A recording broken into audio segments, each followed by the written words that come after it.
all kinds of symbology. What is at stake? It is a big idea, a new world order. The very word secrecy is repugnant in a free and open society. And we are, as a people, inherently and historically opposed to secret societies, to secret oaths, and to secret proceedings. Skywatchers Radio. All right, everybody, we're back on Skywatchers Radio. Sorry for a little musical delay we had there. We're going to have Robert Morningstar in a couple minutes. He's going to call in. He's having, I guess, an issue, but he'll be with us shortly. But we still have Nancy Birnes on the line. And yes. Nancy Birnes, of course, of Future Theater. Yes. With Mr. Bill Birnes. And how's Bill doing these days? Well, it's a long time since I speak to this man. You know? Well, Bill was really sick over the weekend because he had an attack. I know this sounds crazy. Sounds like old people talk. But I've never heard of this in the modern era. He had an attack of gout, G-O-U-T. And it's something to do with people who get kidney stones, I bet they have gout because it's got to do with uric acid getting into your joints. And it's used to be called the rich man's disease because only people who could afford rich food, creamy and oily food would get it. So yeah. So it was kind of a bit, it was a bit touch and go. We had a kind of I had to really baby him because he couldn't move his arm. He's getting carpal tunnel syndrome from, his cell phone, stuff like that. It's not really? Real. That's not good for... Not joyful talk. No, not really, no. Oh, look at that. Here to save the day is Robert Morningstar. Yay. Robert Morningstar, welcome to Skywatchers Radio. We're that close from having a meltdown here on air. How you doing, sir? I'm fine. Sorry for the glitch.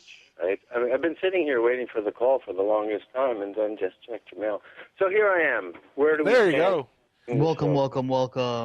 Listen, Robert, we have, my co-host Alan on the line, and also now we have the co-host of Future Theater, Miss Nancy Birnes, on the line with us. Hi, Robert. And, hi, nice to talk to all of you. Nancy, good to make contact. Indeed. I've never talked to you.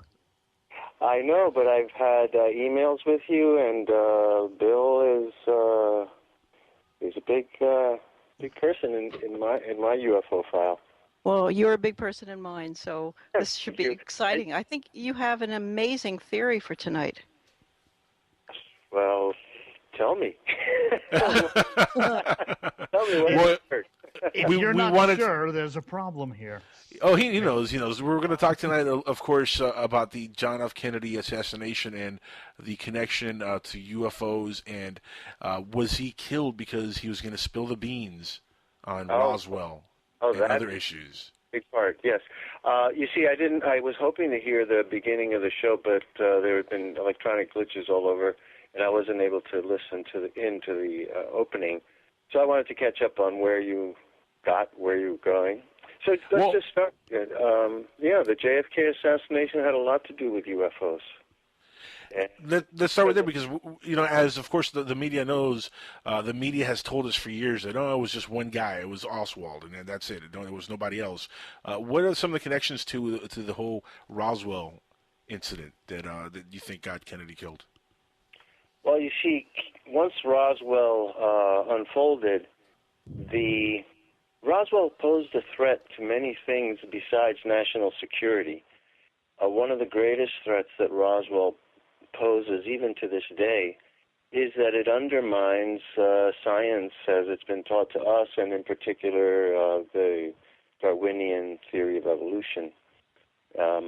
So the threat it posed to established science is one of the greatest reasons for sealing the file. The other is the threat that they perceived to organized religions. I often say on radio when I speak on this subject that people say religion. I like to remind people that regardless of what you think about religion, religion is the glue that holds societies together. The Islamic world is held together by a glue called the Ummah, their idea of the Islamic group soul. The Christians believe in the mystical body of Christ. and so on. There is this belief, and it's religion, regardless of the dogma, with a particular, tweak on their view of God, Godhead, or gods. Like the Buddhists have many, many concepts of God. Regardless, those structures are part of what hold societies in a stable condition. And Roswell, the existence of extraterrestrials, and pardon the expression, the humiliation to scientists who have thought that they are the crown of creation, the pinnacle of intelligence in the universe, to be confronted with an intelligence that is so far advanced of us that, it boggles the mind.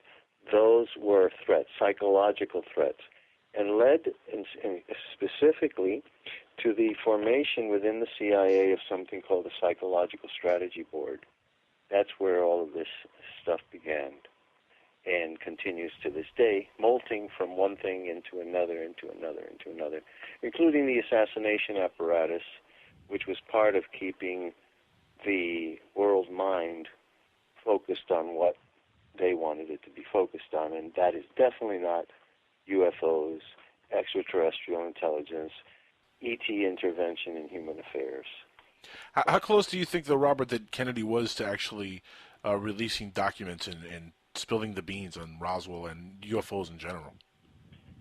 Like, how close do you really think he was? Yeah. Well, listen, one of the stories that I've heard about the need, the essential call to kill President Kennedy on November 22nd, 1963, was to kill him before he got to the Trade Mart. Because there is, let's call it a rumor, that he was planning to switch his speeches at the Trade Mart and insert a speech that would reveal the Roswell crash and the existence of extraterrestrials, that he was going to go, lone wolf and do this on his own. And I tend to believe it myself. And Dallas is a big part of the cover-up of Roswell, because the Roswell material went from Roswell to Fort Worth, which is basically, Dallas, and then on to Wright-Patterson Air Force Base. But Kennedy had a very early knowledge of the Roswell crash, as evidenced by the report, the Interplanetary Phenomenon Unit report, specifically cites him toward the end. I think it's point 11 or possibly point 14, but it makes note, in a very interesting manner, it makes note, we have discovered that Congressman John F. Kennedy of Massachusetts has learned of these events, that he was briefed on a flight between Boston and Washington by a staff member of the Secretary of the Air Force. One sentence, and it also makes mention, actually specifically makes mention, that President Kennedy is the son of Joseph P. Kennedy, who is part of the President's Committee for the Reorganization of the Government. Now that is really something, and leads us to another part of the JFK assassination, which was the revenge. There was a lot of vengeance being played out in the Kennedy assassination. There was the vengeance of Lyndon Johnson against John F. Kennedy to get rid of him as a rival and to keep himself from going to jail. But the organizers who wanted John F. Kennedy dead really were lifelong enemies of Joseph P. Kennedy, who tried to warn Eisenhower in 1952. When Eisenhower became president, Joseph P. Kennedy said, get rid of the Dulles brothers and sister. There were 3 of them. Get rid of them. They are Nazis. I helped to prosecute them during the war because they violated the Trading with the Enemies Act. The Dulles brothers were part of a consortium of bankers who facilitated the rise of Hitler. They made a lot of money supporting Hitler. Well, they also started the CIA. Of course. Well, the CIA started in Hitler's conference room. It was called the Middleworks. The CIA, what we call CIA, is called CIA not because to be mysterious. Why do we? Let me put it this way. We have the United States Air Force, the United States Navy. We have the United States Army, and Right. then we have NASA and the CIA. Now, why are they not called U.S. Space Agency or the United States Intelligence Agency? I'll tell you specifically why. The contract that the paperclip Nazis signed with the U.S. Army specifically cited that they could not work for any organization that had Right. a national title. Right. And that they could only work for a non-nationalistic entity, because if they were to work for the U.S. Intelligence Agency or the U.S. Space Agency, they would be considered traitors, and they use the word quislings. Quisling, Q-U-I-S-L-I-N-G, was the name of a Norwegian traitor who betrayed Norway during World War II. His name was Victor Quisling, and he took over and became the local Hitler. The puppet. So the word quisling is like Benedict Arnold. So I'm quoting to you the contract that Reinhard Gehlen, who was the head of the intelligence apparatus, cites in his autobiography. And in that, he has got 6 points of the contract. One of them is, listen to this. Listen to this. If ever the interests of Germany and the United States should deviate, it is understood that our loyalty is with Germany. Wait, this is in the paperclip documents? This is in the autobiography of Reinhard Gehlen, Okay. who tells his own story of his capture, of his decision to approach his senior officer in the prisoner of war camp to make a deal with the Americans to prevent them from being taken over or being turned over to the Russians. Because the Russians did not negotiate with Nazis, especially after what they'd done in Russia, Ukraine, Poland, etc. It's you know what I mean. They were merciless. You know what? Here's something that's very interesting. If you study the James Bond novels, and they should be studied, not read, you have an organization called Spectre.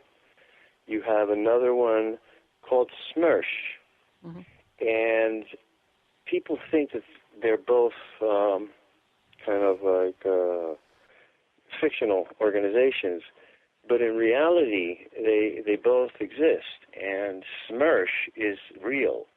SMERSH is one word of the Russian the Russian name for their anti-spy organization is SMERSH Spionen, and the name literally means death to spies.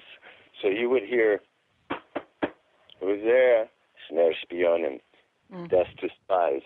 It was a pretty clear-cut message. But I'm wondering, I got to ask a question, by the way. I'm wondering if any of this stuff that we're talking about here is covered in that new Fleming series, The Man Who Would Be Bond. I don't know the series. Perhaps you can tell me a little bit about that. It's airing on cable now. I don't remember what channel I saw it on, but I'm going to Google it. Isn't the internet a wonderful thing? I'm sorry for interrupting. I love Google. This is an interesting point. I'm glad you mentioned it. Well, as you Google, Alan, just remember, BBC. The Google machine is making a record that's what you're interested in. And for anybody who's an editor, and Robert, you know what I'm talking about. Every time you have to edit a story, you have to Google stuff. And the Google machine is going to think that you're into all this weird stuff when they come and collect you. Yeah. Well, luckily you have incognito mode as well as VPNs. I don't know, but do you really believe in stuff like that? No. Yeah. Nancy, I want to say to you, I'm very cognizant of that, and I'm very grateful for it, because I have had a series of revelations as a result of that algorithm that has led me to the point where I'm about to, I may write an essay that's called, Is God Working Through Google? Yeah. Interesting. I'm really serious because, listen, you know my background in the JFK assassination. You know. Okay, there I am. Okay, so listen, I exposed the doctoring of the Zapruder film 20-something years ago, 22 years ago. I've worked for years on reconstructing what really happened. And on the night of November 22nd, 2013, I had an interview. Angel had me interviewed that week. I was doing interviews up the kazoo, as we say. Yeah. At night. At 7 o'clock, I had an interview on Far Out Radio with Scott Peters, and then I had to wait for Coast to Coast at 4 a.m. It turned into like a 22-hour day for me. So while I'm waiting for George Noory and Coast to Coast, I'm Googling around, and, I want to stay sharp on everything. And all of a sudden, as I'm looking for something, over there in the corner, something appears, one of those little thumbnails in YouTube, for example. It just offered me something, and it said, untampered Zapruder film, or undamaged Zapruder film. And I said, what? Give me a break. And it looked damaged. The icon, the little thumbnail looked scratched, and I said, how can they say that's undamaged? So I click it on, and I start going through it, and what it turned out to be was a working copy of the doctoring of the Zapruder film, an early version. Well, wait, how did you find that? How did it come to you? Google gave it to me. Oh. Google knows Robert Morningstar is interested in JFK assassinations, Zapruder film, Jack Ruby, so on, so on, so on, so on, so on, so on. And they say, oh, well, maybe he'd like this tonight. Well, that's what it does, It looks at everything. Was this around the time of the Snowden release of information? No, this is November 22nd, 2013, on the 50th anniversary of the assassination. Yeah. Well, there's a whole lot of stuff on Kennedy, and the whole subject was really hot. Well, listen to this. That time period, so. What falls into my lap, Google laid in my lap a version of the Zapruder film. There was an early version of the working copy, what I mean by that is they had to go through doctoring, cutting, editing, revision, piece by piece, section by section, from beginning to end to doctor the Zapruder film. So what I stumbled upon is a working copy where they had worked up the first part and edited that. They were up to the part where the car crosses the sign and the tree in the background. You can actually see the tree disappear. They were trying a couple of different ways of doctoring that particular junction of the film, because at that junction where the car passes the sign, in reality, it looks like it just kept going. In reality, the car stopped, pulled over to the curb. Yeah. Kennedy got shot. He stood up in the car, and then got shot and fell back into the seat again. So that's what the eyewitnesses, Bill and Gail Newman, saw and described that night. And I interviewed Mr. Newman on the 35th anniversary on November 22nd, 1998. I interviewed him, and he told me word for word the story, and I explained to him how the Zapruder film had been doctored. But he insisted that when he saw President Kennedy shot, he said, it tore his ear right off, So it was gas, what he was describing. So I said to him, I think that was an optical illusion. There were two shots, so and so. And then, we parted company really good friends.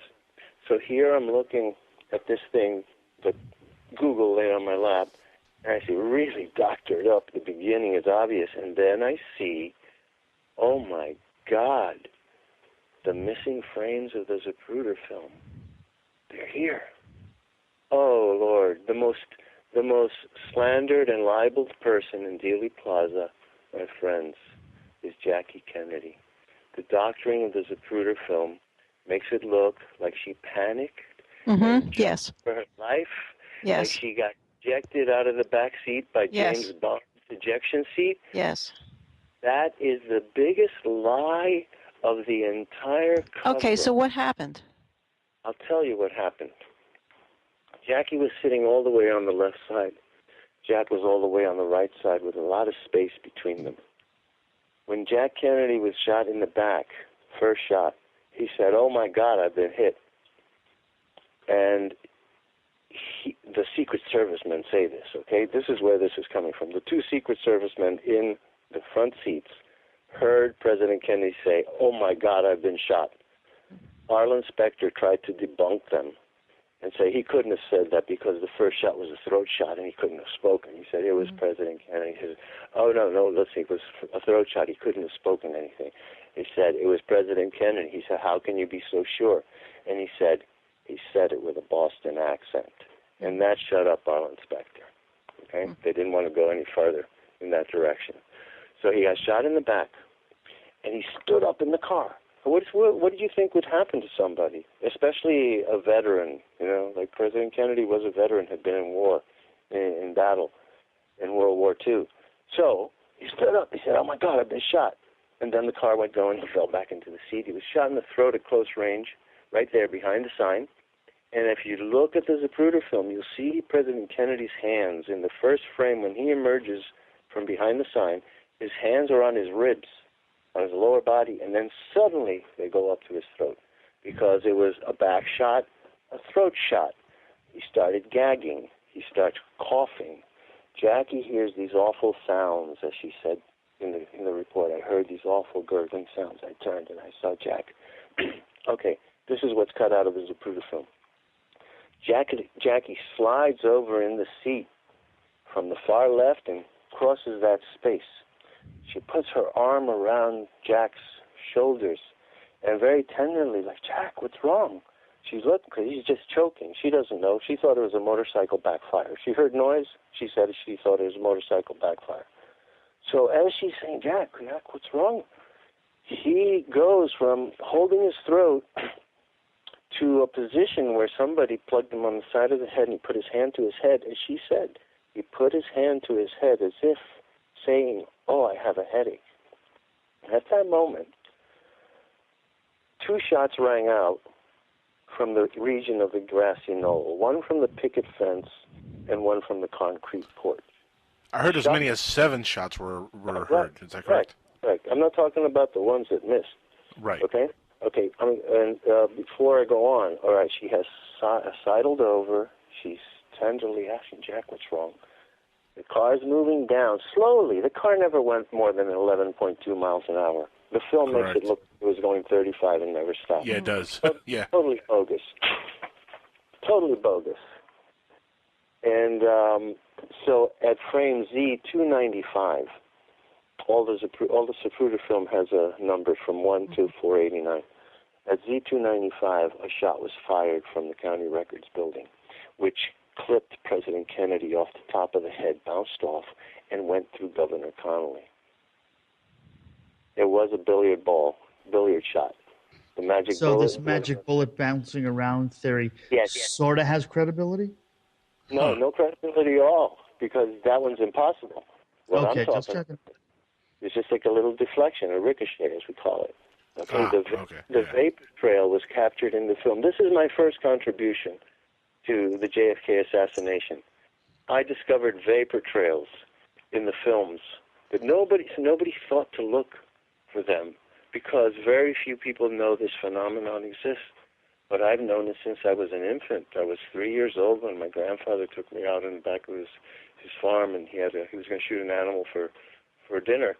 So he put me aside 10 feet away and said, "Watch this, stay there." He knew I'd never seen a rifle. Took the rifle, aimed it at the animal, bang! What I saw, and I remember to this day, I saw a white stick come out of the rifle and hit the animal and kill it. A white stick. So was that apparent? What happened is my eye as a baby saw this phenomenon that's called a condensation trail.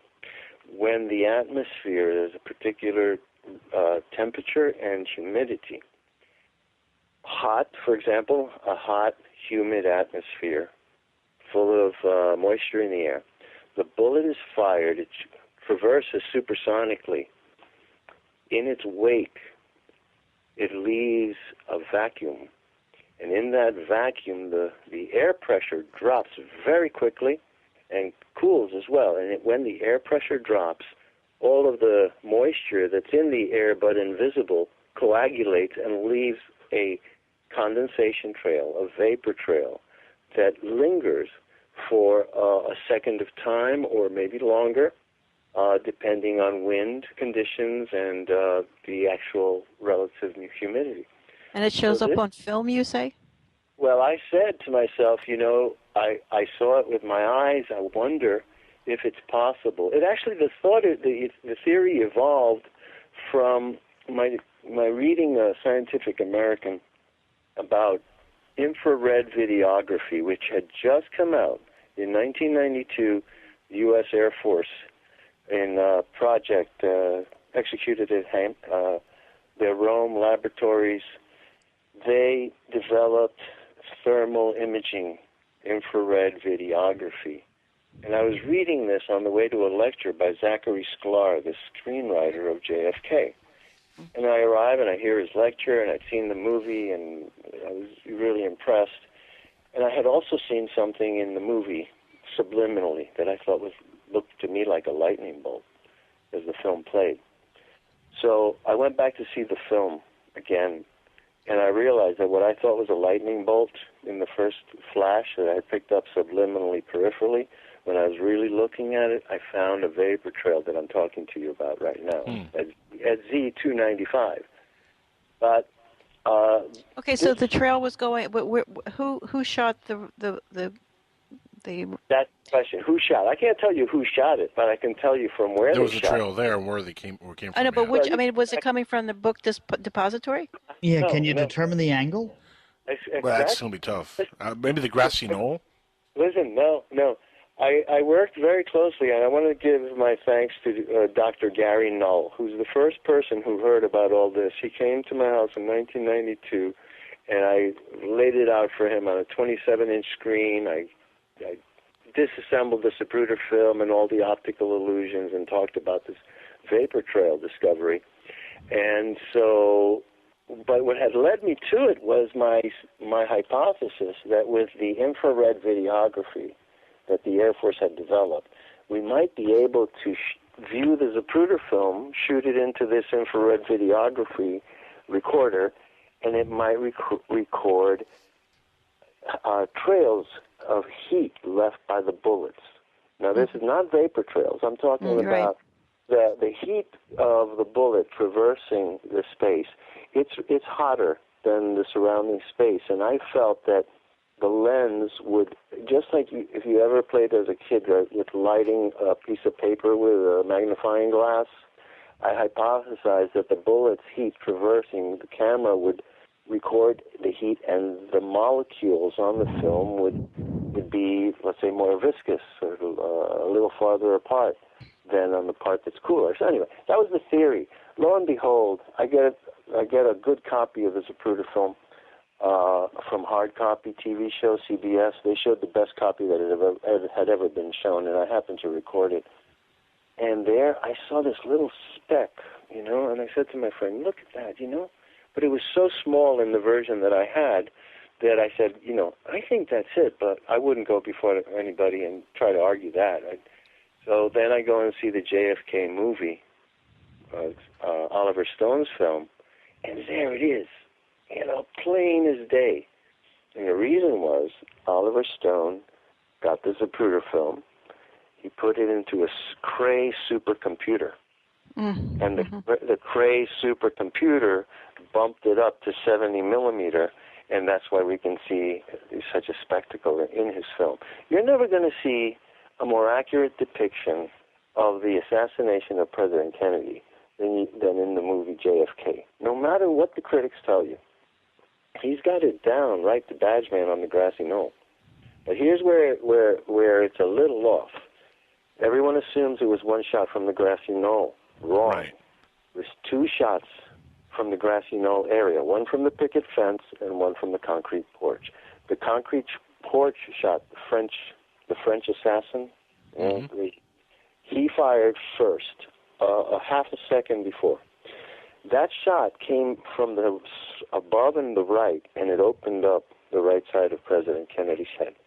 Now, folks, this is the only scenario that fully explains all of the wounds, explains what was seen at Parkland Hospital, explains why the wounds had to be changed to force true the single gunman theory. here's what happened. Jackie sidled over. Jack was wrong. At Z295, a bullet just tapped. It was like that, topped the side of his head and bounced and hit Connolly. 1 second later, exactly at Z313, and you can see the copper trail of this shot. The first shot, when President Kennedy's head explodes, if you look closely at that frame, Z313, you will see a very straight line that alternates in solid copper, light copper, solid copper color, and it's coming diagonally from above and the right. That was the first shot. Now, here is where they cut the film. You see, the Zapruder film as shot by Zapruder and the other versions that have been shot showed the real event. The real event showed at least 5 shots hitting President Kennedy. Right. Some from the back, some from the front, from street level, 2 from the front. But they had to force true the single gunman theory. So they had to take a film that showed 5 shots hitting and make it 2 shots that did all the damage. So what do? Right. Well, you cut all the time in between the arrival of the different shots. Right. So they cut out the shot in the back, so you don't see President Kennedy stand up. How do I know President Kennedy stood up? I heard Bill Newman and his wife, Gail Newman. Those are the people that you see holding the child and throwing themselves on the grass, laid out. Very famous people. On the night it happened, they said they told me what I'm telling you. We saw the president coming down limousine. Then we heard what we thought was a firecracker, and he stood it up in the car, and I thought he was going along with a gag or something. Mm. And then he goes on. That's the first shot. That's over there by the sign. Now, who corroborates this? Well, the wife says the same thing. Who else corroborates this? Zapruder. Zapruder testifies to the Warren Commission and says, well, I was taking the film of the president coming down, and then when it got behind the sign, I saw his head. And the inspector says, wait, you can't. No, he couldn't have seen his head. He was obstructed by the sign. He said, no, I saw his head above the sign. He said, but that's not possible. He said, the guy is arguing with the man who took the movie, you know? Mm. And he's another thing. Zapruder very explicitly tells the Warren Commission that he was shooting the film in slow motion. Mm. He says, I was shooting the film at 24 frames per second. And they said, no, the FBI tested your camera, and they said it was at 18 frames per second. And Zapruder says, no, I was shooting at 24. And they said, no, the FBI did the test, and it's 18 frames per second. And Zapruder was smart enough to just shut up, okay? Mm. Right. That's why he was alive. Yeah. Right. Yeah, God only knows what would have happened to him if he actually... Oh, man. That so happens that I know so much about this because in 1963, we were all bummed out in 1963 about the death of President Kennedy, especially me, childhood hero and all that, Sea Cadets. You don't know what Kennedy was. I mean, you guys do. You were alive, but the other people who weren't around don't know. Anyway, I wasn't around. My father says to me, what do you want for Christmas? And I said, Dad, I have my 8mm camera, the Yashica with the three lenses is getting old. I'd really love to have a Bell & Howell electronic eye movie camera, and if you'll get it for me, I'll work it off and I'll help pay for it. One of those deals like, you be the good boy, do your chores, and we'll get it for you. You know what I mean? So I did that, and I happened to have a Bell & Howell electronic eye through the lens reflex movie camera. And this is the secret of that camera. The camera was the most advanced movie camera, 8mm movie camera, the world had ever seen. It is like a jewel. And one of the most amazing things is it had 3 speeds. It had a single frame. If you push the trigger up, it's single frame, then you could do animation. Wow. If you press the trigger normally, it shot at 18 frames per second. And if you press the trigger really hard, the thing would go, woo, and your film would be gone in no time because the thing would race in there 3 times fast, 1/3 faster. And that's how slow motion was made. So Zapruder tells the Warren Commission, I was shooting that film in slow motion. And they said, no, you weren't. And he said, yes, I was. He said, the FBI says you weren't. He says, yes, I was, but the FBI says you weren't. Oh, I get it. Okay. Wow.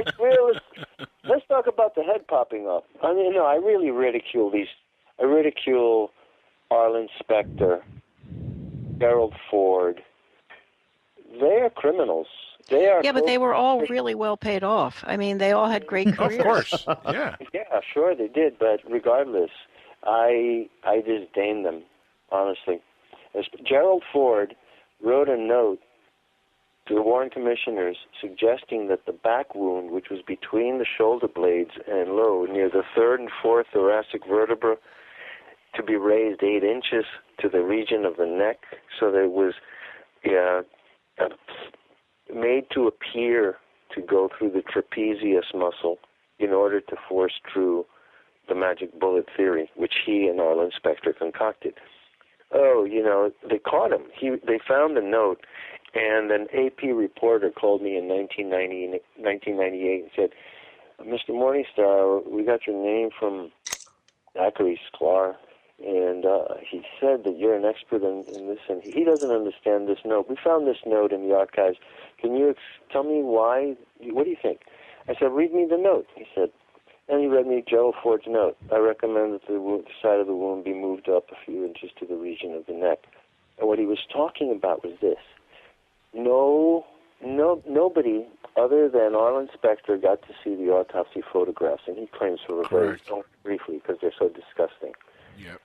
So what they presented to the Warren Commissioners were drawings of the wounds for them. Weren't the original documents of the autopsy actually thrown away? They were burned. Upon the orders of Admiral Berkeley, they were burned. Yep. So well, they have found recently that in an X-ray of a more advanced X-ray of the skull, you can see the whole patchwork of plaster where they pretended he still had a skull. Yeah. Yep. Let me tell you something about this. Listen, I'm such a fortunate man. You're talking to a person who has spoken to all these people. I've spoken to 2 of the men that handled the body at Bethesda. Dennis David, Commander Dennis David, he was in charge of the corpsmen that handled the body and prepared it for the autopsy. And Paul O'Connor, whom I met that same day that I met Mr. Newman in 1998, and I spent an hour and a half with him. And he told me that one of the things that truly outraged him was that the following morning, at 11:30 in the morning at Bethesda Naval Hospital, he found Admiral Berkeley, the president's personal physician, composing X-rays with the skull fragments and bullets that he was putting in different positions to take different X-rays. You understand what I'm talking about? Wow. A corpsman, and listen, this man was dying of cancer, and he was so angry, and he was so happy to unload all of this. Wait, say it again. He said he said that one of the things, he said, it made me mad as hell, that the next morning, the autopsy happened starting around 8 o'clock at night on November 22nd. It went for about 5 hours, then they took the body and sent it to the mortician and so on and so on. So he had worked to prepare the body and then move them out, right? The next morning, Saturday morning, he said at 11:30 in the morning, he went to the X-ray room and he found Admiral Berkeley composing fake X-rays, juxtaposing bullet fragments and skull fragments and composing what he obviously realized were faked X-rays. Anyway, that's how deep this is. And you know what? These secrets that these men have been forced to keep made them sick for most of their lives. And there's been a great relief every time that I've interviewed someone. And I don't have an aggressive way of interviewing a person, you know? I listen to what they say. I ask the next logical question, and that's how it happens. And since people trust me, you know, I don't screw people. I don't ridicule them, and they get confidence in me, and they reveal things like this to me. Paul O'Connor said to me, He said, you know that thing in the Warren Commission autopsy about a Y incision? I said, yeah. Yep. He said, that's total bullshit. I said, what? He said, there was no Y incision. Let me explain to the audience what a Y incision is. It's an autopsy incision, a cut into the body that goes from the shoulder to the solar plexus, shoulder to the solar plexus, and down the middle of the body, and so it looks like a Y. They call it a Y incision. He said, there was no Y incision. You want to know what happened? He said, we brought that body in, and we took an electric saw, and we opened it up, and we started up here, and he pointed to his left hip bone. And he said, we started right here above the hip bone. And we went right up the side, and we cut right through the damn ribs. Then we went across the clavicle. And then we went down the right side the same way to about the same spot. And then we pulled the whole thing back like a goddamn horse blanket. But why? But why? Why would Well, he to say... make sure they couldn't track how many bullet holes he had and where they came from and track how many... Yeah, exactly. That's exactly why they did it. Well, because it's really unprofessional and destroying evidence. You're talking about a cover-up here, Nancy. Immoral, criminal, it's all of those things. But listen to this. Folks, let's be good detectives here. I just told you that the man who opened the body said there was no Y incision, and I just quoted to you the Warren Commission that says there was a Y incision. So what's the answer? Right. Who's lying? Who's telling the truth? In fact, speaking of which... What if they're both telling the truth? That's the key. Nobody ever asked that question before I did. I said to myself, what if everybody's telling the truth? What if the Parkland doctors are telling the truth about the wounds they saw and what they did to the throat, and it's not what they saw in the pictures? And what if the doctors at Bethesda are telling the truth about what they saw? I said, what's the answer? They're all telling the truth. Well, there's more than one body then. We're dealing with bodies. No. Just one body, but the body was tampered with after the initial autopsy. No. Yes, that's partly true. Yeah. In fact, Robert, let me ask you, have you seen the movie Parkland that came out this past year? Have you seen that film? I didn't hear that last question. Oh, have you seen the movie Parkland, which is based on the actual events at the hospital? Yeah, I didn't go because it's based on Vincent Bugliosi's bogus book, and I won't support that, you know. I know, see, a friend of mine wrote to me recently and said to me, Robert, I read this wonderful book. The author studied the Kennedy assassination really well. He's written this fiction, and this fiction is really good, and he puts a lot of things in context, and it's answered a lot of questions for me. I think you should read it. I wrote back, Dear so-and-so, I never read or write any fiction about the Kennedy assassination. Okay? It is too serious a subject, and the fictionalization and supposed leaking of true information through fictionalization is part of the muddying of the water. I deal only with the facts. Now, I said to her, let me get this straight.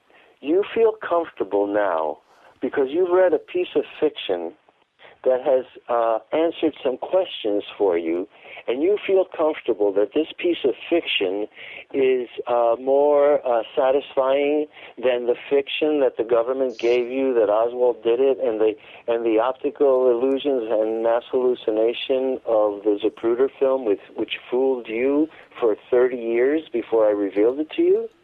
Is that satisfying? Well, I don't think so. Well, Robert, let me ask you, what do you think Oswald's involvement really was in the assassination? Was he just a patsy set up? I mean, did he have further involvement? Was he involved with the entire conspiracy from the beginning? I mean, and did he land a shot at all? Exactly. Did he even take a shot? Did he even take a shot? His picture, you can see his picture watching as President Kennedy is shot in the throat. There's a photo called the Alkins photo. And if you look at where the Secret Service men are looking, they're looking at the vestibule of the Texas School Book Depository. On the far left side of that picture, in the vestibule, is Lee Harvey Oswald looking at events going on. And that's when he was having his lunch, wasn't it, basically? That's exactly so. He was having his lunch. He took a peek, and Alkins, a very famous, I believe, Associated Press photographer, captured it. Now, people argue that it's this other fellow, Billy Lovelady. Now, my friend Roy Schaefer and I have done years and years of work on all of these aspects, especially photographic evidence, and analyzing photographic evidence to show that it's been tampered or that it's authentic, because, it's really a very unusual, it's an unusual mix. I don't know what that was. Robert, let me ask you a quick question, though. Why Oswald? I mean, why was he picked? Because it seemed like they really found somebody immediately after the president was shot. Why him? He was one of several. He was one of many prospective patsies. I met another one in Dallas. His name is Jerry Patrick Hemmings. He was a Navy SEAL, and his story is he feels that he was being set up to be a possible patsy. There's another one, Richard Case Nagel, who was a federal officer. He figured out, oh my God, it looks like Kennedy's going to be killed, and they're setting me up. So, why did these guys think that? Well, I mean, what? Yeah, what would lead them to think that? Had to be something triggering them to think that. Right. Well, he like was training. Also there. He was investigating a lot of things, because you know what? We had a lot of Snoopy agencies snooping on each other, and they were all there in the field, and different guys were finding out what was happening. And Richard Case Nagel discovered that somebody was setting him up as possibly a potential patsy for the assassination of President Kennedy that was days to come. So what? No, that's not the guy. Is that the man? Does he spell his last name Novel? No, that's Gordon Novell. That's right. Yet another fellow. No. Richard Case Nagel, Nagell. Okay. A man named Russell wrote a book about it. But what he did to save himself is he went into a bank, he pulled out his gun, and he shot 6 shots or so into the ceiling to make sure that he got arrested. Wow. So that he would be in jail while President Kennedy was being killed. He was so certain that President Kennedy... Smart man. Oh, yeah. It's a very... the man... It's not the man who knew too much, but it's a title something like that. But, so there. And wasn't the policeman who went to kill Ruby? No, Oswald, wasn't he also... He went to kill him. He was... Remember I was talking about what's the answer? If there was a Y incision and there was a U incision, I got the guy who cut the body open. He said that didn't happen. And we have the doctors, we opened the body and we made a Y incision. I said to you before, what's the answer? The only answer is we're dealing with two bodies. Mm-hmm. And you just mentioned the other body. Right. Got it. Officer Tippit bore such a close resemblance to President Kennedy that his friends on the Dallas Police Department used to rib him and joke and call him Jack and JFK. And that was not a nice thing to be called in 1963 in Dallas. Okay, so it must have gotten under his skin. They make up all these stories about, the hero Tippit. It took me a long time to unravel this thing, but when the realization came, I really went, and I'll tell you, none of the photographs that you have seen showing a face purported to be President Kennedy is President Kennedy. That man is Officer J.D. Tippit. And it's his body that was doctored and altered and made up. Yes, you see all the photos that you can see. Even the FBI men. And listen, I want to say some good things about the FBI. Because, Hoover was a pervert. Well, they're not the CIA. That's the first thing you can say. Let me stay on the FBI, because the information, the good information about the assassination of President Kennedy and what really happened that I've gleaned came from the field reports of FBI agents who really did their jobs, and they did them very well. Like Vincent Drain and Arthur Carter did the Tippit material. They wrote an excellent report. Robert Siebert and O'Neill, Francis O'Neill and Robert Siebert, they were with the body in Parkland. They saw what happened there. They saw the body in Bethesda. They said it looks like surgery's been done specifically to the top of the head. Those men all did their jobs, and that's why I can sit here and tell you, if those FBI men had not done their jobs, if they had not been honest and moral, ethical people, we'd really be lost. What happened was All of this information is compartmentalized. Nobody else knew it, no sideways information. So it all went to Hoover. So Hoover, best friend of Lyndon Johnson, manipulated the information, excluded pertinent information, changed other information like witness testimonies. So really Hoover is the villain. But I have to say the FBI men in field, they did their jobs, and I'm grateful to them. Also Secret Service men who told the truth about what they saw. You know, the Glenn Bennett. Glenn Bennett was on the second car. He looked, and he saw that bullet that I described to you, the Z295 shot. He describes it perfectly. He said, I saw a bullet hit high right, off the top of his head. And that's while Clint Hill was running. They tried to make Clint Hill the hero. He wasn't. Jackie Kennedy was the hero. That's what I'm telling you, folks. She is the most slandered. She is, because I've never forgotten that image of she's trying to save her own skin. Yeah. She's trying to pick up his brain. The film is so persuasive. The film is so persuasive. Wait. Where's that picture from that you guys just sent? Oh, yeah, we posted a picture here, and I'm going to post it in the chat. No, don't do that. Don't do that. Give a warning first. It's the autopsy of President Kennedy's, one of the autopsy photos. It can't be. That's what we're talking about here, though, the autopsy picture, which is not John F. Kennedy, even though it's being passed around as an actual autopsy picture of the president. Well, where did you get that? Where did you get Google. In fact, real quick, Robert, I'm also looking at another photo, which is a split image. I also put that in the chat there. Oh, yeah, that's my competition. That's my competition. I did that, exactly, I put 1,000 words, right? Yeah. And so that's it. That picture is one half is President Kennedy and the other half is Officer J.D. Tippit. That icky picture that we just looked at is two parts, you say? I don't want to look at it again, but No, there's a second link that actually has the Tippit composition with his face and Kennedy's face mirrored image in both of them. And I'll tell you what, it's definitely a striking resemblance, Robert. I mean, no kidding, they definitely did look alike. Now, remember what the FBI men said? Mm-hmm. That we saw that there obviously surgery had been performed specifically to the top of the head. Remember that? Yeah. I just quoted it a few minutes ago. Yeah. Okay. Look at that picture, and you'll see a very interesting thing, a difference in. They look like twins from the brow down. Tippit had dark hair, and he had a balding, receding hairline. Right. Yep. That hairline had to be altered. And that's where the surgery came in. For the person in the picture, they had to cover up the bald spot. So what they did is they reflected the scalp up and back and made it look like a bullet. The whole thing is intended to make you believe that a bullet came from behind and went out the front. But that man, let me tell you, Nancy, how I figured this out. I read in the New York Times that Tippit had been shot in the eye, and for that reason he had been buried in a sealed coffin and not even Right. Okay.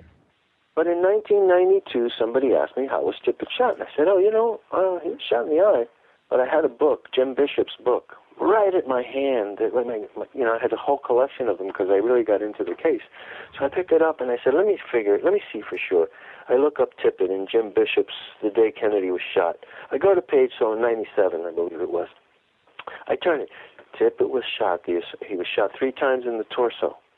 The assailant walked over to him, the dying policeman, and he knelt down and put the gun to his temple, and he fired a shot into his right temple that hit the back of his head but did not exit. And I said to myself, this is impossible. It is not possible for Oswald to have shot President Kennedy with a rifle and put a bullet in the back of the top of his head, and it came out of his temple.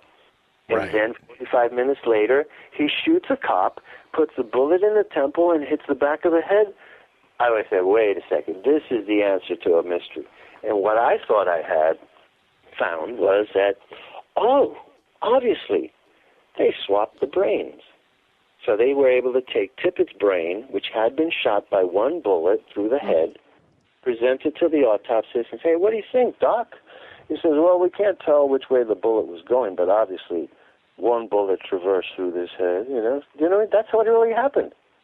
The specimen that's described in the Warren Commission report has parts of the brain that couldn't possibly be there, and they're described intact. So that's when I figured out this is the answer to this mystery. Wow. They stole Tippett's brain. They used it for the autopsy because that brain proved.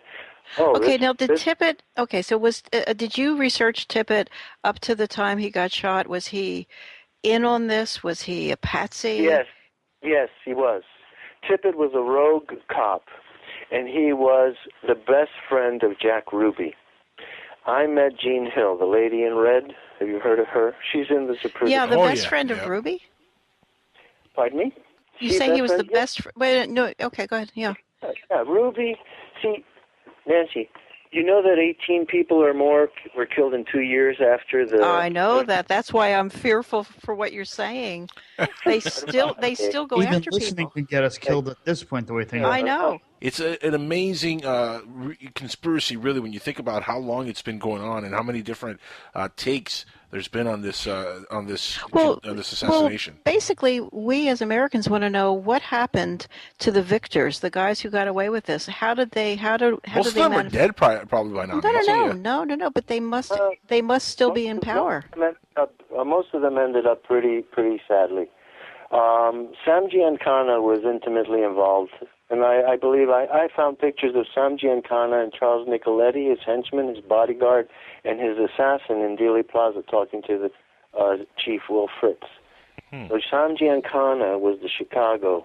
So you have to understand there were at least 3 different factions, each of which could be, 2 of which could be exposed to protect the CIA.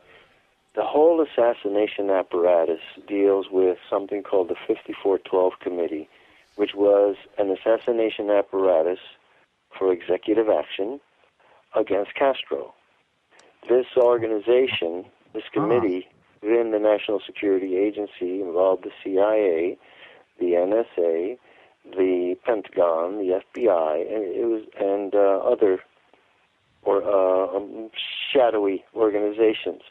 It was established in the 1950s in the Eisenhower administration to eliminate leftist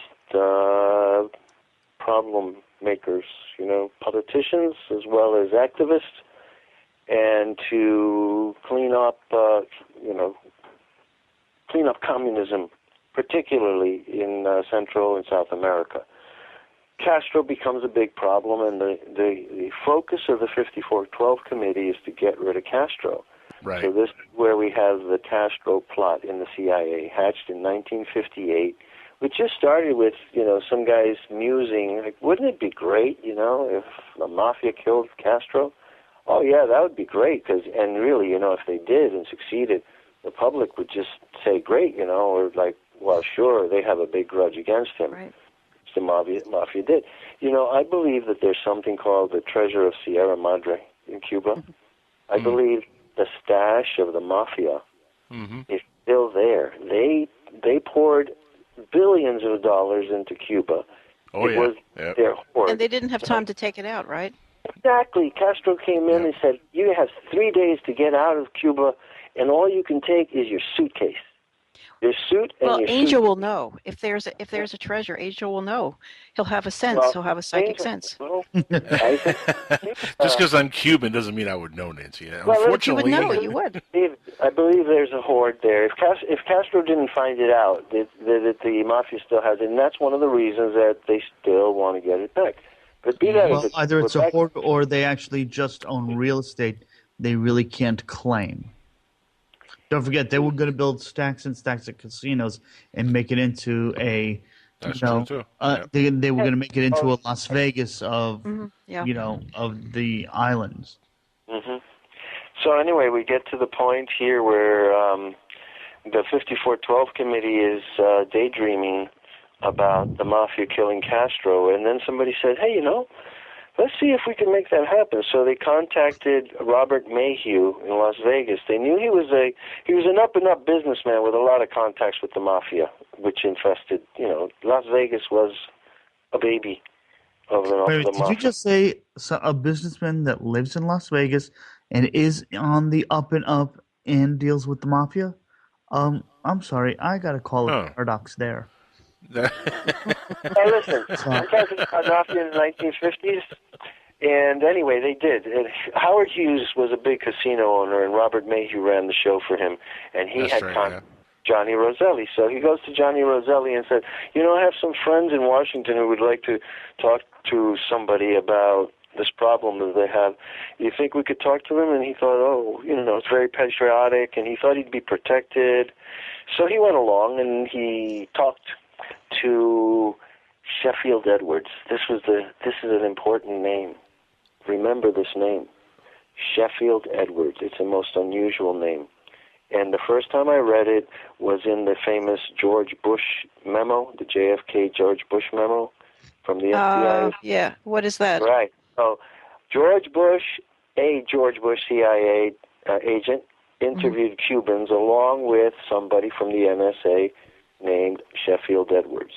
That name branded in my mind the moment I read it, in that memo. And this is talking back in 1990.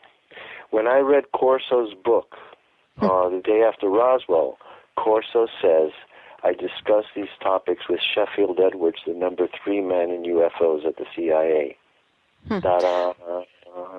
Okay. Well, so I might be able to help you because I've got boxes and boxes of stuff in the attic, the background stuff from that book. That we're just. Oh yeah, well that's wonderful. So I'm going to look for Sheffield Edwards. Look for Sheffield Edwards. Let me tell you more.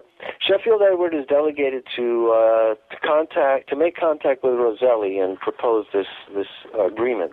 And Roselli says, this sounds good to me, but I'm not big enough. I have to talk to Sam Giancana. He's my boss. So he talks to Sam Giancana, and Sam says, and the U.S. government wants us to do this, and this might be good for us. Maybe they'll look the other way. We do them a favor, they'll do us a favor. But you know what? The problem is this is in Miami. Cuba is in the Miami territory, and that's Santos Traficante's territory. But I'll talk to Santos Traficante. So he does, and then they set up this meeting on September 25th, 1958. Johnny Roselli, Santos Traficante, and Sam Giancana met with Sheffield Edwards of the CIA, and $10,000 was given from the CIA to them to get the action going, which was kill Castro with poison cigars, kill Castro with radioactive powder in some room where he's going to give a speech, and kill Castro from a high building when he's speaking in a plaza. Unfortunately, none of that happened. Well, they busted, they came very close. The plot of a high-powered rifle on the building, it came very close. The Cuban KGB busted it just as they were setting up, and Castro was coming to the plaza. So anyway, when Kennedy started to delve too deeply into UFOs, he became a problem because the number one priority is keep that secret and keep the military-industrial complex at the apex of power as the guardians of the gate of this extraterrestrial technology and applied to the defense and the national security of the United States. Kennedy knew about it since 1947, possibly even earlier. Further, yeah. I mean, what do you think is a bigger conspiracy, the Roswell crash or the Kennedy assassination at this point? Angel, it's only one conspiracy. It's all one big conspiracy. It's all one thing. It's all one thing. And I'd like to talk a little bit about this issue about the Byrne Memo and MJ-12 and the book that I mentioned by Michael Salla. When the Byrne Memo came out, my eyes bugged out, because everybody's saying, we don't understand what this is about. It's really unusual. It's strange language, and I start reading now, wait, it. which is the Byrne Memo? Which? The Byrne Memo is the memo that was released by Dr. Robert Wood and his son Ryan, where they found a carbon copy of a CIA memo discussing the problem of a person named Lancer being too inquisitive about UFOs. Interesting. Okay, and so here's the deal. In 1992, I acquired a copy of the Air Force One tapes of the flight from Dallas, from the time of the assassination. All those radio communications with the airplane between U.S. Air Force and anybody else, FBI, CIA, with the airplane were recorded. And then the plane took off and flew to Washington. And I had that tape. And listening to that tape, I found out all these code names. There was Tiger and Watchman and Lancer and Lace and Volunteer. And as I investigated, I was like, what is this all code? Like, who are these people? Wait, say those again. So you said Tiger and Lancer and what else? Tiger, Watchman. Watchman. Yeah, Tiger and Watchman were FBI agents. Lancer and Lace were John F. Kennedy and Jackie. Oh. And the very strange one. Oh, I got you. So Lancer, too inquisitive, was JFK. JFK, right, yeah. That's right. And so the memo goes on about he's being too inquisitive. If he asks you questions, deflect it, redirect it, or just say no, like have to talk to somebody else. Now, if he persists in this behavior, he goes on to say that there may be cause for action by the 5412 committee. So here I am, years and years and years, I studied the JFK assassination. You want to hear something funny? I've studied UFOs longer than the JFK assassination, but in those early years in that field, I refused to talk about UFOs. And I remember saying to my cousin, a naval aviator who was running, I said, I don't want to talk about UFOs. This is too serious, and people would ridicule me. And so, I believe it. We've had our experiences, but I don't want to really mix UFOs and JFK, okay? Okay, Mark? I love my cousin. He's great. He was a U.S. Navy navigator, He's a brilliant guy. He lives in Washington. So, anyway. And look at you now. That's where it stood. And then all of a sudden, in the course of my JFK assassination research, I stumble upon JFK's connection to UFOs very early on.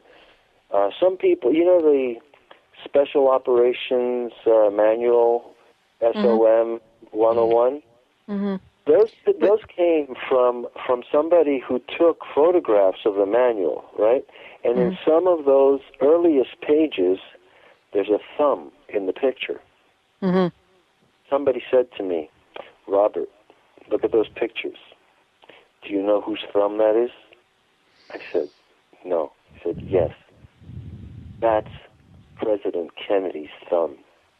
He took those pictures. Do you think Kennedy ever got to actually meet any aliens himself? Do you think he got that deep into it? You want to hear something really strange? Some of the people, we're dealing with religious fanatics in that group, Right, the assassination groups, plural.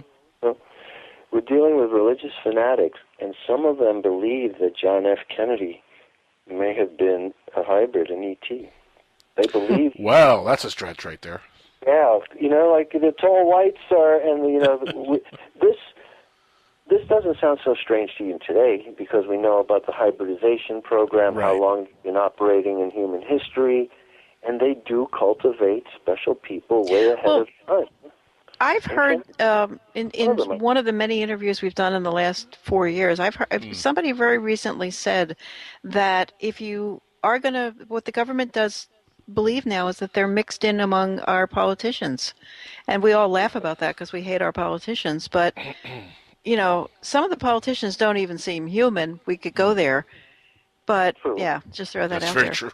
Well, what I say about the Illuminati, that David Icke says that they're reptilians and they change into reptiles and do all kinds of things. I said to people, look, I don't want to go there, but I'm just going to say this. If the people act like reptiles, they are reptiles. Well, we all have a reptilian side of our brain, and I think David Icke is a reptile himself, to be honest. But that's neither here nor there. We are all serpents at the core of the brain. Correct. And the only thing that keeps that destructive force in check is the forebrain, the the forebrain, the conscience, and not necessarily the intellect. You know, we're talking right now about evil on this planet. And we used to have symbols and symbols that represented, you know, devil, right, Lucifer, Satan, so-and-so, evil incarnate. And people say, oh, yeah, okay. Oh, yeah, what's Lucifer? What is Satan? I said, oh, you want to know? It's anti-human, first of all. Both aspects are anti-human. Right. And my definition of Lucifer is intellect without love. And my definition of Satan is passion without reason. When you have those combinations, you have evil. And there is a very great evil. There's a great evil in our society, which is the worship of intelligence. You know? The worship of intelligence is evil? Yes, it is. Because well, that doesn't make any sense. Because you lost me there, yeah. Yeah. The worship of intelligence is an end in itself leads to evil. But what if the highest the Nazis are the best example of what I am telling you. I get what you're saying. Ignorance and bliss, and when you get too intelligent, cultures tend to overdevelop, and some of them turn evil. The intelligence that creates the universe is God itself. Yes. Well, that's what we've been told since birth, but there's no proof to that either. So. Yeah, God is love, not intelligence alone. Right. And that's where it deviates. Intelligence builds itself up and arrives at a point of such great pride that it thinks it has transcended morals and ethics. And that's the problem with these people who were overseeing these programs. They rationalized a higher good. Well, they've rationalized the whole Aleister Crowley. You know, the good is, you know, whatever you want it to be. You can do whatever you want. Well, I'm saying that this is the mentality of these people, that they were beyond morality. They were beyond black and white. They are part of something that I call gray morality, which is this belief that there is no absolute good and no absolute evil. And this is a misconception that proceeds from Einstein's theory of relativity. The fallacy in that thinking, the relativity of morals, is that relativity theory applies to the physical universe, to physical particles and relationships between atoms, quarks, and these are physical things. Right. And to take that relative idea and apply it to the metaphysical, the non-physical, moral, the ethical, the religious, is not true. It sounds good, but it's not true. And evil just doesn't work. Yeah. So anyway, Michael Sala and I had a conversation in 2008 after the burnt memo came out, and I realized, holy mackerel, I know what this means. And everybody was saying, well, what does it mean? And Michael Sala and I were working together closely with this Navy disclosure program. We were, doing PR for the Navy initiative to disclose UFO reality to the American people, which they've been trying to do for 70 years against every effort of the United States Air Force, the United States Army, the Central Intelligence Agency. Well, a naval officer named Hoover got in contact with us, and he actually... Do you know who he is, George Hoover? I may have heard something about him, but I didn't read anything that you may have put out. I haven't heard anything. What happened was, it's weird because he became sort of taken over with dementia after he basically dumped a bunch of stuff on us, and so he could never be interviewed after that. And he gave us for a while the Varro edition. Do you know what I'm talking about? The paperback that was left on a train that was written in by I'm zoning on the name of the paperback. It was one of the old-timey UFO books by Kehoe, let's say, or something. I heard something about that. There was a Jessup copy. Yes. Jessup's copy of, what was the book? It was UFOs Are Real or something. And Carlos Allende? No. This was different. This was experiment type thing? It doesn't go to the Philadelphia, but all that is true. In other words, Hoover we had in our hands, Bill and I, that book. We had it in our possession for a while, the Jessup, the book with all the handwriting in it, and there was 3 colors of ink, because supposedly 3 different extraterrestrial intelligences wrote their opinions of what was in that book, and we made a Xerox of it, thank God, because the book I was gotta see a copy of that. yeah, it's up at the attic again. I'll take a picture of the stuff in the attic, and you'll see why I've got many boxes of paperwork. By the way, we're short on time here, folks. We're about to head out for the evening, so real quick, Okay. I don't want to take too long here because I know we're really really short. So I want to give Robert here a chance also to plug any special events he has coming up in the future. Robert, That went by in this twinkling, guys. don't kid me. Robert, where are you going to be at that we could look for? Okay, look forward to a series of articles in UFO Digest on Catherine Austin Fitz and the Navy Disclosure Program. Okay. Michael Sala has written really good articles about this, and I'm republishing them. I recommend his book. As I said, I had a talk with him in January of 2008, and I said, Michael, this is the most important document ever to come out. It relates UFOs directly to President Kennedy's assassination. Lancer is JFK, Volunteer is Johnson, and Precipitation in Washington is a reference to quote-unquote wet works. Wet works means bloody deals. So Michael did a wonderful job. He's researched it, and there's a very, very interesting photograph. Coincidentally, Michael sent me a book, and it just arrived today, and I've gone through it, and there's a wonderful picture in there. It's very moving. It's President Kennedy standing before the grave of Secretary James Forrestal on May 3rd, 1963. President Kennedy's birthday is May 29th. So on the following day, on Memorial Day, 1963, President Kennedy went to visit the grave of James Forrestal, and that is a topic for a whole other show. Robert, we'd have to have you back on here so we could actually talk about that. I'd love to have you back in the future here on Skywatchers. We sadly are out of time, and want to thank everybody who's listening in. Thank, of course, our chief in charge, Mr. Keith Rowland. Nancy, thank you for joining us on the show here for Skywatchers and being our first host-to-host here on the Dark Matter Radio Network, and, of course, on PSN Radio. And we'll be back next week, everybody, so please come back next week and listen live to Skywatchers Radio. There's more show coming up on both networks. We have Open Minds on PSN, and we have Epic Voyages coming up after Skywatchers right here on Dark Matter. So stick around. Again, we'll be back next week. Everybody have a wonderful night and stay safe. It makes note, we have discovered that Congressman John F. Kennedy of Massachusetts has learned of these events, that he was briefed on a flight between Boston and Washington by a staff member of the Secretary of the Air Force.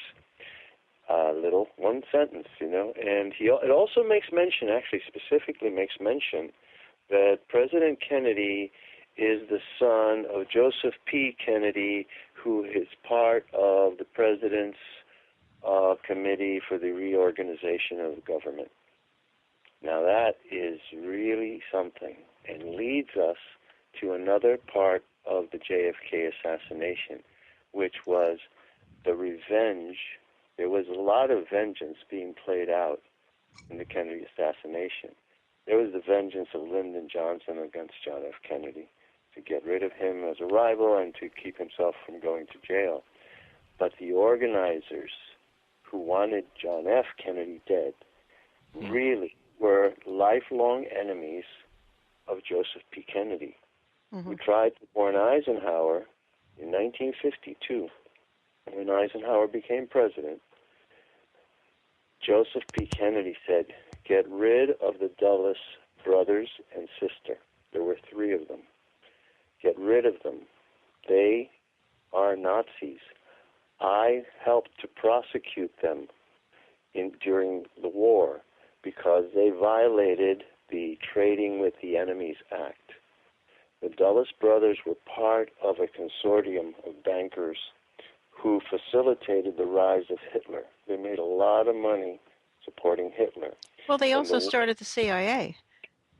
Of course. Well, the CIA started in Hitler's conference room. That close from having a meltdown here on air. How you doing, sir?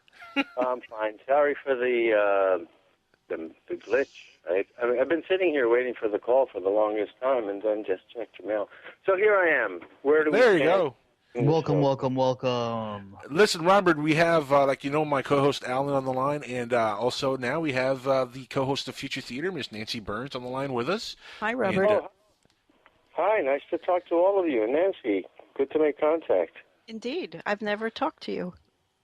I know, but I've had emails with you, and Bill is a big person in my UFO file. Well, you're a big person in mine, so this should be exciting. I think you have an amazing theory for tonight. Well, tell me. Tell me what you heard. If you're not sure, there's a problem here. Oh, he knows. He knows. We're going to talk tonight, of course, about the John F. Kennedy assassination and the connection to UFOs. And was he killed because he was going to spill the beans on Roswell and other issues? Big part, yes. You see, I was hoping to hear the beginning of the show, but there had been electronic glitches all over, and I wasn't able to listen to the opening. So I wanted to catch up on where you were going. So let's just start. The JFK assassination had a lot to do with UFOs. Let's start with that because, you know, as of course the media knows, the media has told us for years that, it was just one guy. It was Oswald, and that's it. It was nobody else. What are some of the connections to the whole Roswell incident that you think got Kennedy killed? Well, you see, once Roswell unfolded, Roswell posed a threat to many things besides national security. They are using all kinds of symbology. What is at stake? It is a big idea, a new world order. The very word secrecy is repugnant in a free and open society. And we are, as a people, inherently and historically opposed to secret societies, to secret oaths, and to secret proceedings. Skywatchers Radio. All right, everybody, we're back on Skywatchers Radio. Sorry for a little musical delay we had there.